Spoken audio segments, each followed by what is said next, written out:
Could a company or government lower its insurance costs for employees or citizens should they drop weight? Let's find out in the next analysis. All right, so here we have our regression models, which were made with some help of our best friend ChatGPT. In the first model, I'm doing a linear regression. Here we have the baseline features. We're defining x and y, x being our predictors, which are our variables, and y being our target, which is annual expenditure in healthcare. Again, we want to understand how x impacts y, right?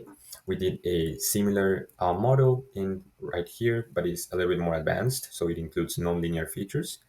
And the results for both were very similar. In the first one, it showed that weight had a small effect on cost, but it wasn't strong enough to be considered meaningful. And the second model showed that weight might actually reduce costs, but again, the result wasn't strong enough to be trusted. This can be seen in the p-values, and yeah, we can go more in depth if needed. Um, what really stood out in these models is that people who smoke were really linked to much higher healthcare costs, so about 23,900, which can be found in the coefficient. And we also found that as people age, their healthcare costs rise, meaning costs grow faster the older someone gets. So we can see it here. And again, the p-value is low, so it is statistically significant. To support this, we have some visualizations. The first one is healthcare expenditure versus weight. Again, we see that there is a non-linear relationship, which shows cases that someone, for example, who weighs a lot, maybe doesn't spend as much as someone who weighs little and is spending a lot. So again, weight is not significant for healthcare expenditure. We also see that healthcare expenditure versus age has a positive relationship. The older you get, the more you tend to spend. Although, of course, there are a lot of variances, but you already see the relationship.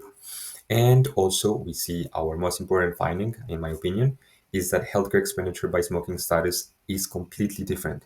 If someone doesn't smoke, the average spend in healthcare is completely different to those who do smoke, except for some outliers. And that is something that I believe is super important because, in short, the data didn't give us a solid proof that weight loss alone would cut healthcare costs, but instead, it showed us that tackling smoking and planning around age-related risks would be a much more effective way for governments or companies to find ways to lower insurance costs. The way we got here is simple. We started by importing libraries and unloading the file. We cleaned our data and we removed some of unnecessary rows and columns. We also dropped in A's. We got rid of some of our outliers. Well, we didn't get rid of them, but we fixed them. We also created some new variables right here.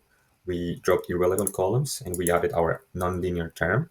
We also encoded categorical variables and created a parallelogram to understand which variables could be dropped before doing our regression analysis. That's it. Thank you for watching.